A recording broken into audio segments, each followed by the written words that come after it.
Alright guys, welcome back to the channel. Today guys, I'm gonna be talking about 7 UFC fighters that need to retire. Like I'm telling you, they're checked out or they're either past their prime, and I'm gonna give my reasoning for that. Let's get into the video. At number 7, we got Kamaru Usman. You guys are wondering why. He just came off a win against Joaquin Buckley. Here's the thing. It's not that he still can't fight. He still can. But I just don't think he wants to.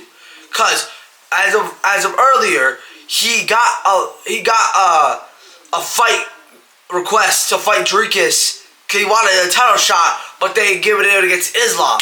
So they called him saying you can go up to 185. He was already talking about going up to 185 and fight the number 1 contender, Dricus du Plessis. And he said, no, I want meaningful fights. How is that not meaningful? Dricus, think about it. He's a former middleweight champion, number 1 contender, and fought 4 of the biggest names in that sport, in that division: Robert Whitaker, Israel Adesanya, Sean Strickland, and Khamzat Chimaev, and beat 3 out of 4 of them. How is that not meaningful? I think he's just delusional and just really upset that he just didn't get the fight with Islam. I think that's what it is. So I think he's not gonna fight until he gets that title shot with Islam. Until then, he's, like I said, not going to get that title shot. Just retire, man. If you're gonna just do that, just retire. There's no point of you even fighting, bro. He already has a podcast with Henry Cejudo. You can just do that. There's no point of you fighting if you're just gonna be delusional and just not accept fights. Cause that's a big fight. But he doesn't want it because he apparently wants meaningful fights. Dricus du Plessis is a meaningful fight for anybody that wants to. Anyone, if they want to get to a title shot, fight Dricus du Plessis. If he's not the champion, but if he is, then you have to fight someone else. But fight Dricus du Plessis so you can get a title shot. But that's what Kamaru Usman doesn't. That's what Kamaru Usman doesn't want. So that's the only reason why I think he should retire. Now, moving up, number 6, Beneil Dariush. And I'm pretty sure a lot of you guys are going to agree with me on this one. Beneil Dariush. Beneil Dariush, if you guys seen his last fight against BSD, aka Bernard St. Denis, at UFC 322, you guys would know what I'm talking about, bro. Because how in the heck do you get knocked out in 16 seconds? Nobody in the whole entire world expected that to end in 16 seconds. That was supposed to be a close fight, 50-50. He got knocked out in 60 seconds. Before that, he did beat Moicano at UFC 317. It was originally scheduled for UFC 311, but since Moicano rescheduled to fight Islam, they ended up fighting in the summer. But then before that fight with Moicano, I got knocked out by Charles Oliveira and Arman Tsarukyan. So it's kind of like you're getting knocked out back to back first round. It's kind of like you need to retire, because if you got knocked out like that, like in the first round, like 3 times in a row.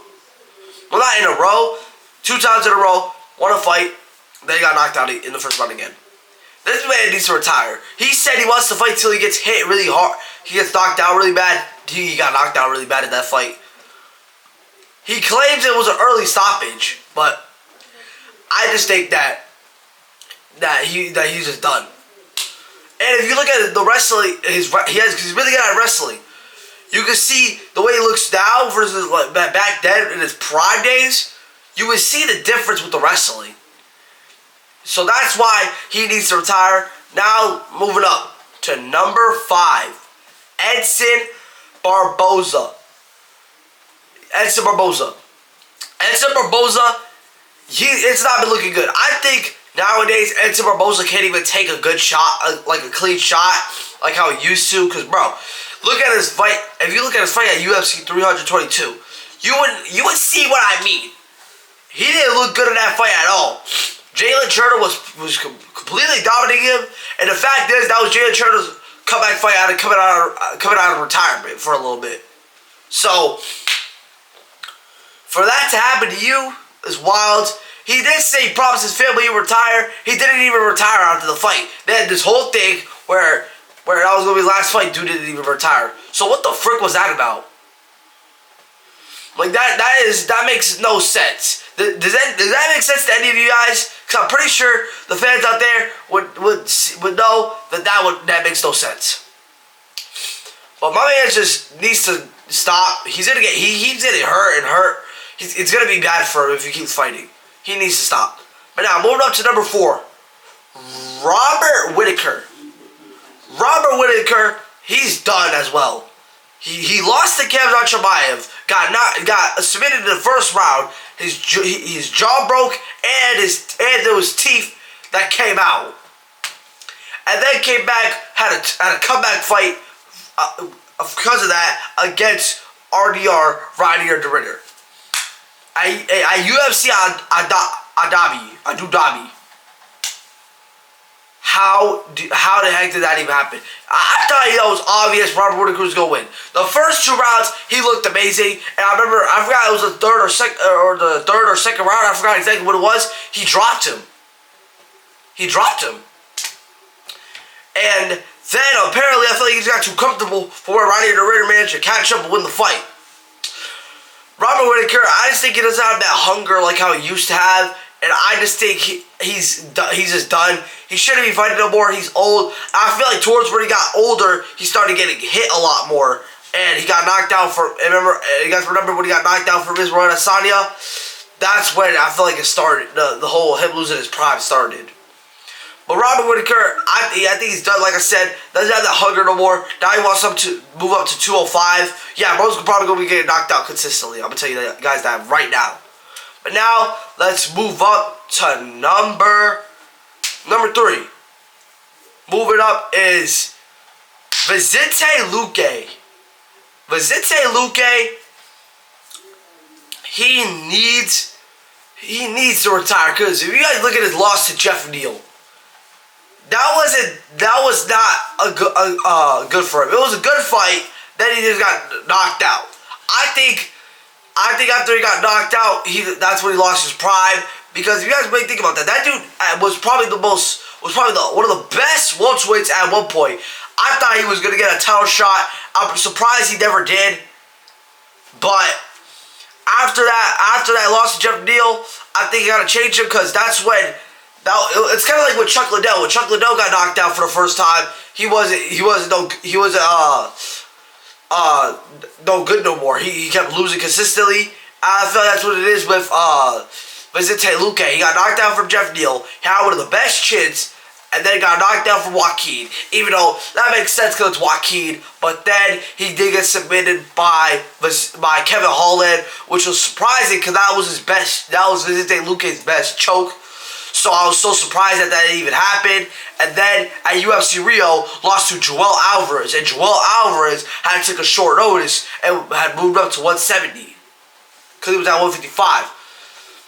And he got beat up really bad in that fight. So Vicente Luque needs to retire. I think he's done. I don't think he should be fighting no more.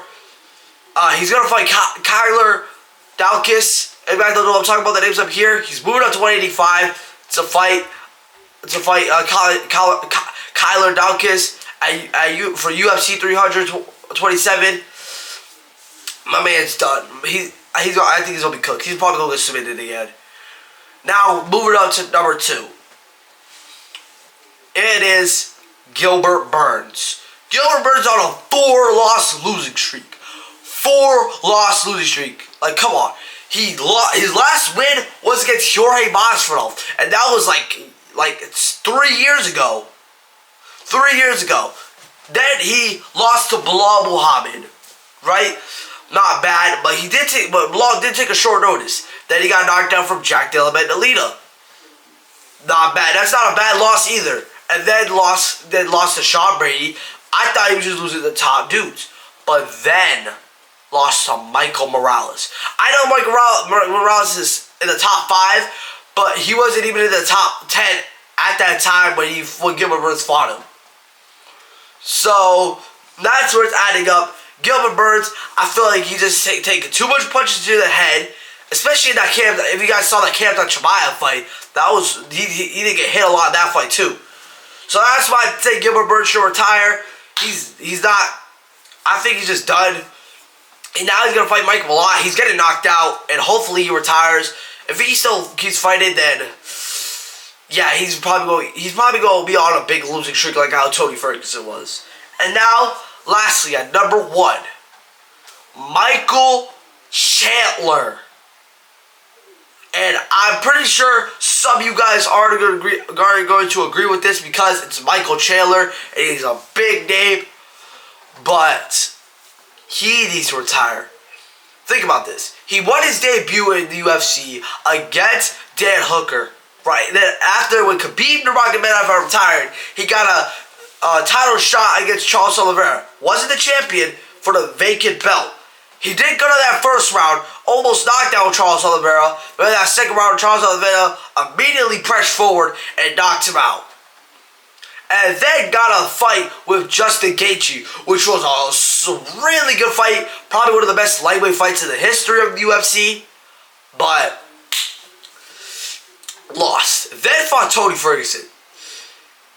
I think it would have been a better win if that was Tony Ferguson's prime, but that was the past prime Tony Ferguson. Then he got a fight with the Diamond, Dustin Poirier.